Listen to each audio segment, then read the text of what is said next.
네, 안녕하십니까. 닷다입니다. 5주차가 됐네요. 2월도 시작되고. 저는 여러모로 멘탈이 터져 있었는데요. 저번 주에는 일과 관련된 일로 멘탈이 나갔었는데, 이제 좀 회복되나 싶더니만 일들이 또 터져서 멘탈이 나가버렸어요. 술 먹고 새벽 1시쯤에 집에 왔었는데, 수전이 터져서 물이 콸콸콸 쏟아지는 걸 보고 있으니, 그런 걸 본 적이 있으십니까? 네, 교체 비용으로 생돈 12만 원 나가고 다음날 가스비 보고 또 화딱지가 나고 그 다음날 일본어 시험 점수가 나왔는데 네, 1점 차이로 불합격이 떴습니다. 예, 제정신이 아니었어요 그냥. 그래도 어떻게든 이번 주도 끝이 났습니다. 그래서 덕분에 이번 주도 많이 못 봤어요. 2개 봤습니다. 몇 주째 핑계만 대고 있는데 그래도 개인적으로 정말 힘든 1월이었습니다. 그래도 할 건 해야죠. 네, 첫 번째로 본 건 시약입니다. 고전 중에 고전이죠. 아리스토텔레스의 책은 예전에 한번 읽었었는데 저번 주에 이걸 읽고 있다고 했잖아요. 이거 읽고 있으니까 어쩐지 시약을 읽어야 되겠다는 필요성이 느껴져서 그렇게 다시 시작된 독서입니다. 시학을 제가 어떻게 리뷰해야 할까 그런 의문이 굉장히 많이 있습니다. 제가 감히 평가할 수 있냐는 생각이 먼저 들긴 하는데 이게 그냥 이 내용 자체만으로도 꽤 재밌습니다.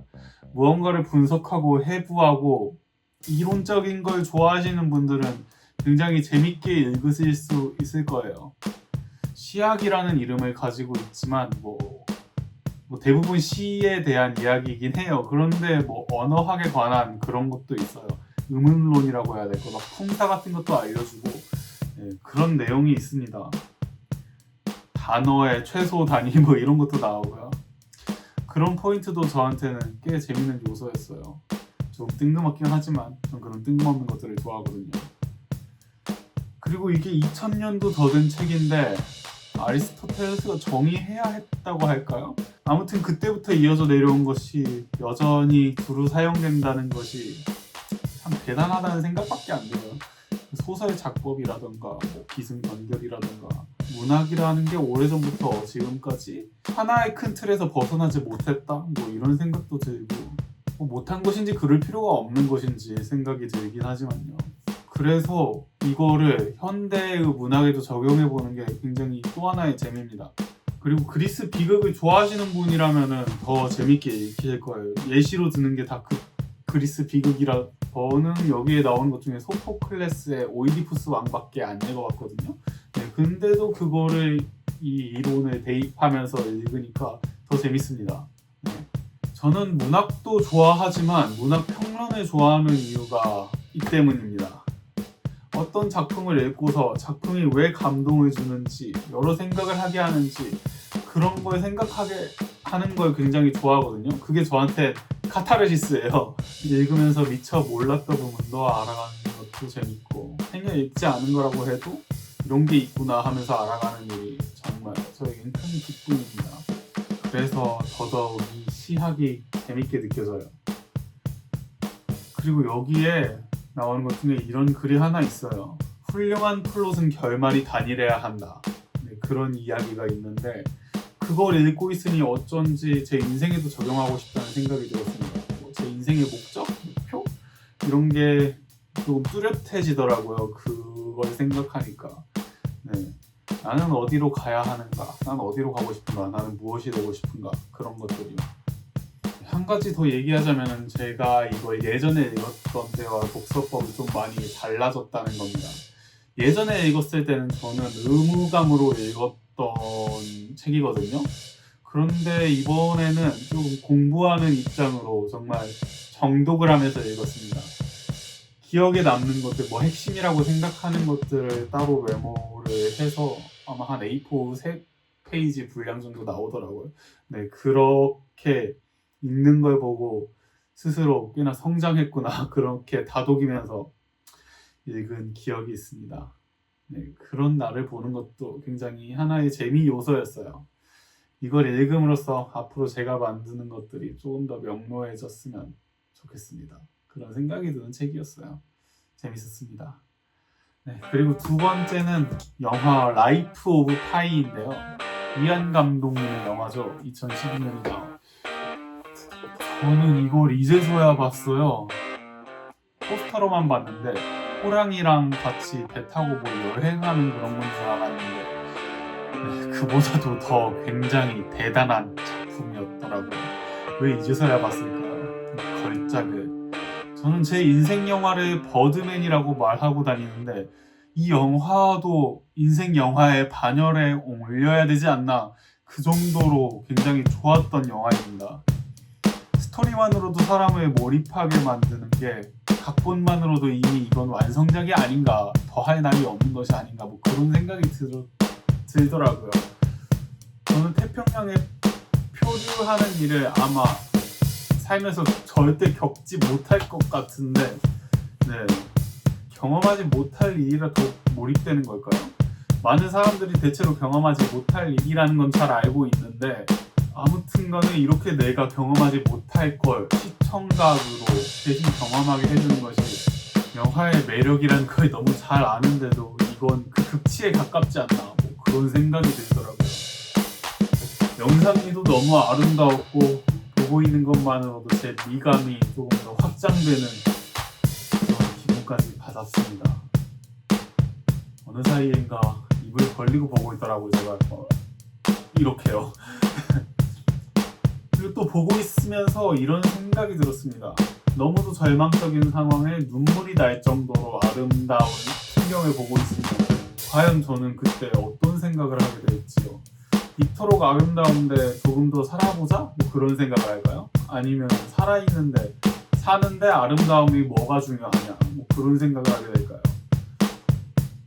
이 일을 경험해보진 못한 저로서는 지금 당장에는 이 세상의 아름다움이 조금 더 살아보자, 뭐 이런 쪽으로 마음이 기울긴 하는데 그건 직접 경험해봐야 아는 일이겠죠. 삶에 대해 곧잘 생각하곤 하는데 삶은 우리가 생각하는 것보다 단순할지도 모르겠다, 그런 생각이 듭니다. 내가 죽더라도 어떤 만화의 결말은 보고 죽겠다, 맛있는 걸 먹는 게 좋아서 산다, 뭐 이런저런 이유가 있습니다. 굳이 사는데 궁극적인 뭐 그런 이유가 필요하지 않을 것 같다는 그런 생각을 들게 해주더라고요. 그래서 저는 과연 지금 어떤 이유로 살고 있나 그런 걸 생각해 봤는데 전 예전에 이런 목표를 준 적이 있어요. 은하수를 봐야겠다. 그리고 은하수를 봐야겠다는 그 이유가 생긴 게, 저는 은하수를 보고 나면 뭔가 제 인생이 180도 아예 완전히 바뀔 거라는 예감을 갑자기 딱 받았어요. 뭐 그리스 신화 보면은 그 신탁 같은 거 봤잖아요. 예언 같은 거. 전 그런 예감을 제가 딱 받아가지고 내가 죽기 전에는 정말 은하수를 봐야겠다, 그런 생각을 했습니다. 뭐 아주 못 본 건 아니에요. 근데 그 저희가 기본적으로 생각하는 은하수의 표상 같은 거 선명하게 쫙 깔린 그 별들을 못 본 거지. 되게 흐릿하게 그 형상이라고 해야 될까요? 쫙 이어진 그 모습은 본 적이 있긴 한데 제가 생각하기에 그거는 은하수라고 말하기가 조금 어려워서 아직 못 봤습니다. 그리고 그 본 시간이 죄다 밤 10시였거든요. 한 번은 군대에서였고 한 번은 어디 놀러 갔다가 집으로 돌아오는 길에 차를 타고 친구들이랑, 그게 다 밤 10시쯤이어가지고 아주 깊은 밤은 아니죠. 그래서 은하수를 못 봤습니다. 아쉽게도. 언젠가 볼 날이 있겠죠?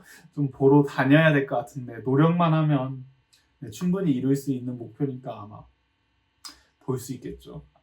다시 이 영화 이야기로 돌아오자면 저는 이 영화에서 제일 좋았던 건 뭐 정말 좋았던 부분이 너무 많지만 그럼에도 파이의 아빠가 하는 말들이었어요. 명대사 제조기시잖아요. 정확한 워딩까지는 기억나지 않는데 그 파이가 어릴 때 호랑이의 눈을 보면서 아버지가 얘기했던 게 있어요.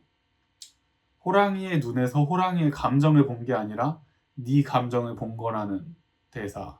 그리고 또 종교를 세게 믿는 파이를 보면서 너무 많은 걸 믿는 건 아무것도 믿지 않는 것과 같다는 말, 뭐 그런 것들이 보면서 정말 하나하나가 주옥 같았습니다.